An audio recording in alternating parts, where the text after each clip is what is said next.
हाँ तो स्टूडेंट, पिछले लेक्चर में दिया था अपनों ने एक्सरे डिफ्रैक्शन। एक्सरे डिफ्रैक्शन पढ़ा था। एक्सरे डिफ्रैक्शन के दो मेथड पढ़े थे। फर्स्ट मेथड था आपके डीवाई लोय मेथड, लोय मेथड था। सेकंड था ब्रेग। अब इसके बाद में थर्ड आएगा डीवाई सेकर और एक आएगा अपने molecular weight determine X ray method. अब इस मेथड में देखिए क्या करना होता है, डीवाई सेकर मेथड या पाउडर मेथड। इसमें अपन सैंपल ऑफ पाउडर के रूप में लेते हैं। इस प्रकार से एक शीट लगी होती है, इस प्रकार से एक एक्सरे बीम आती है, बीच में एक क्रिस्टल धरा होता है। जैसे बीम आती है, बीम आने पर क्या होता है, जो पाउडर है वो यहाँ पर क्या हो जाता है, मॉलिक्यूल ऑब्जॉर्ब करके क्या हो जाता है, उस सिलेंड्रिकल बेलनाकार बीम होती है या फिल्म होती है, उस पर गिर जाता है। गिरने के बाद वो क्या करता है, वाइब्रेट करता है। उस प्रकार से अपन पार्टिकल को पता लगा सकते हैं, ये साइज का, इस साइज का।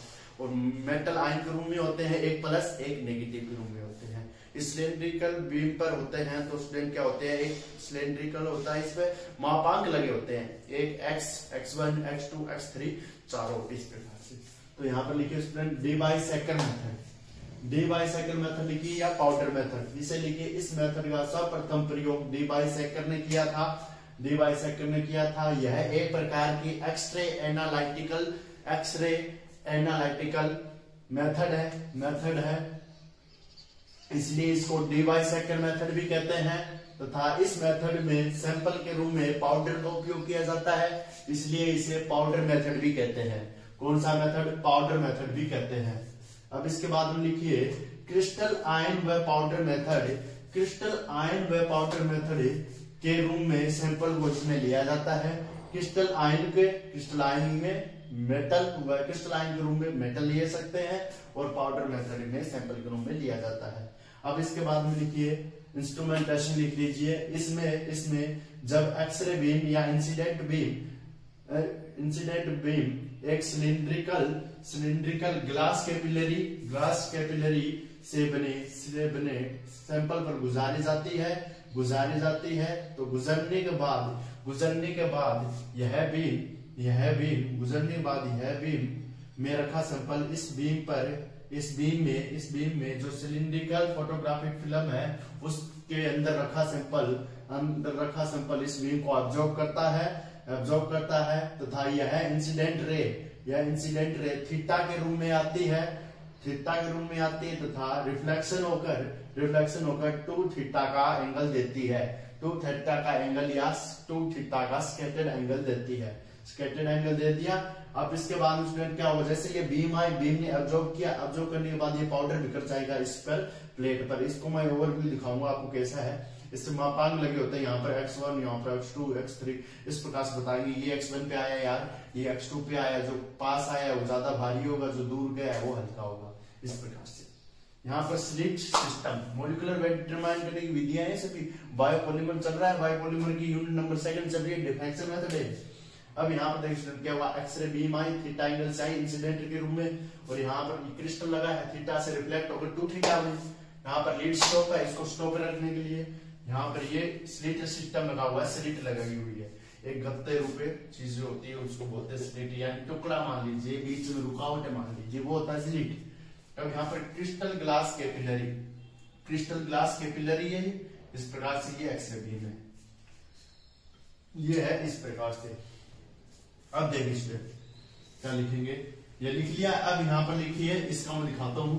अब लिखिए, जब हम क्रिस्टल ग्लास कैपिलरी या सिलेंड्रिकल फिल्म को एनालाइज करते हैं तो यह हमें निम्न प्रकार से दिखती है, दिखाई जाती है। फोटोग्राफिक या सिलेंड्रिकल फोटोग्राफिक फिल्म पर एक्स के रूप में मापांक लगे होते हैं। इस प्रकार से फिल्म होती है, ये इस प्रकार से फिल्म यहाँ पर लपेट लो सर। यहाँ पर देखिए क्या होता है भाई, यहाँ पर x1, यहाँ पर x2, यहाँ पर x3 मेरे भाई क्या होता है, x1, x2, x3। यहाँ पर x3 मापांक लगे होते हैं स्टूडेंट। यहाँ पर ये ऐसा होता है।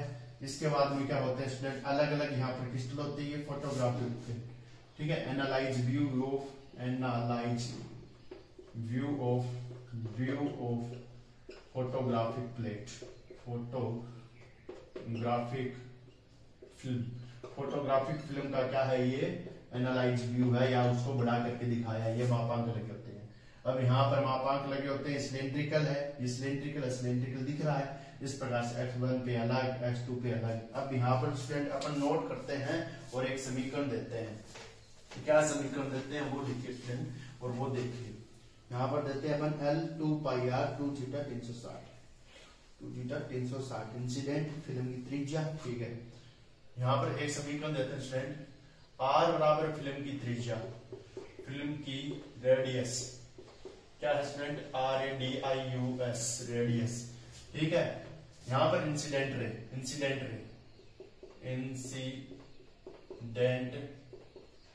रे एंगल कौन सा है, रे एंगल है थीटा, 2 थीटा रिफ्लेक्शन एंगल, यानी जो रिफ्लेक्ट हुआ है वो कौन सा है, 2 थीटा है ना, तो 2 थीटा है। L अपॉन, इसके लिए समीकरण आती है L अपॉन 2 पाई r थीटा 360, ये इस प्रकार से। अब यहाँ पर क्या होगा स्टूडेंट, L अपॉन 2 पाई r 2 थीटा 360, ये ऐसे होगी। ये समीकरण है, ये रिफ्लेक्टेड एंगल बता रही है, ये जो है आपके लेंथ बता रही है, ठीक है। L यहाँ पर लेंथ है, पाथ लेंथ, L बराबर क्या है, पाथ लेंथ लिख लीजिए, पाथ लेंथ, और यहाँ पर r है, यहाँ पर r त्रिज्या, ये 2 पाई है, ये इस प्रकार से। अब देखिए स्टूडेंट, अब क्या होगा स्टूडेंट, जिसको मैं ऐसे भी लिख सकता हूं, एनालाइज भी बता ही दिया इसका। अब ये इस प्रकार से होगा, यहाँ पर 2 है तो इसके साथ मल्टीप्लाई में जाएगा, ये 2 तो यहाँ पर आ जाएगा स्टूडेंट 2 2 4, तो यहाँ पर आ जाएगा 4, और ये थीटा इसके नीचे आ जाएगा। मैं इसको ऐसे करूं तो ठीक है। तो थीटा का मान निकालना है, थीटा का मान निकालने के लिए मैं क्या करूंगा, थीटा को इधर जो गुणा में है वो इसके भाग में, तो 4 पाई r, और ये है, ये इसके साथ आ जाएगा L 360 इंटू 4 पाई r, ठीक है। L 360 कौन सा है, L 360 4 पाई r। थीटा का मान निकालना है तो ये आएगा, अगर आपको लेंथ है तो लेंथ दी हुई है 4 पाई r का मान रखे, थीटा निकालने, यहाँ पर थीटा है तो 60 लिखिए, ठीक है। इस प्रकार से मान आ जाएगा, इससे थीटा एंगल निकल जाएगा आपके फोटोग्राफिक फिल्म का, या इंसिडेंट एंगल, ये है इस प्रकार से। अब इसके बाद में एक मेथड और बचता है एक्स डिफ्रैक्शन का, वो लिखिए एक्स डिफ्रैक्शन का molecular weight method, method. 4 number method कौन सा आता है, X ray diffraction molecular weight method,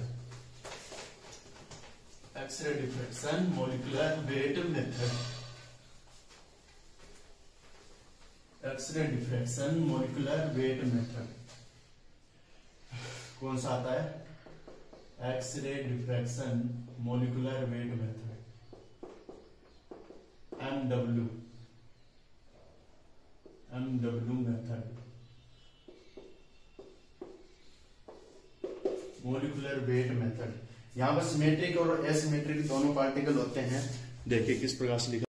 हाँ तो गाइस यहाँ पर देखिए 4th नंबर मेथड आता है X ray diffraction molecular weight method, ये 4 नंबर मेथड है, X ray diffraction molecular weight method. इसमें क्या करते हैं, अपने पास कोई मैक्रोमोलिक्यूल होता है, वो सिमेट्रिक या एसिमेट्रिक फॉर्म में होता है। यूनिट सेल में अपने पता है एसिमेट्रिक मॉलिक्यूल से अपन मॉलिक्यूलर वेट ज्यादा अच्छे से डिफाइन कर सकते हैं। इसमें लिखिए हम एक्स-रे मेथड में एसिमेट्रिकल मैक्रोमोलिक्यूल से ज्यादा अच्छे से डिफाइन कर सकते हैं एक्स-रे मेथड के द्वारा उनके पार्टिकल की शेप व साइज, जबकि सिमेट्रिक में इतने अच्छे से ज्ञात नहीं कर सकते। क्योंकि सिमेट्रिक में सभी समान मिलेंगे, एसिमेट्रिक में अलग अलग मिलेंगे, तो अपन बता देंगे ये इस दिशा में जाएगा, ये इतना है, ये इतना है, जो पास होगा वो बड़ा होगा, जो दूर होगा वो नेगेटिव होगा, तो कर सकते हैं। अब इसके बाद में लिखिए हम इसमें सिमेट्रिक मॉलिक्यूल या एसिमेट्रिक मॉलिक्यूल से वॉल्यूम भी ज्ञात कर सकते हैं, नंबर ऑफ पार्टिकल भी कैलकुलेट कर सकते हैं।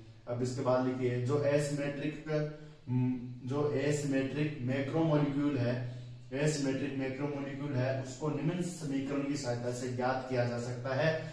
W बराबर 1/k × V × N, 1/k 1/k into V upon n। यहाँ पर V क्या है, वॉल्यूम ऑफ मैक्रोमोलिक्यूल, यानी क्या number of unit cell, K constant है, W एसिमेट्रिक मोलिकुलर वेट, ठीक है, एसिमेट्रिक मॉलिक्यूल है, ठीक है, एसिमेट्रिक मैक्रोमोलिक्यूल, ठीक है, W से number of unit cell, V volume of per unit constant.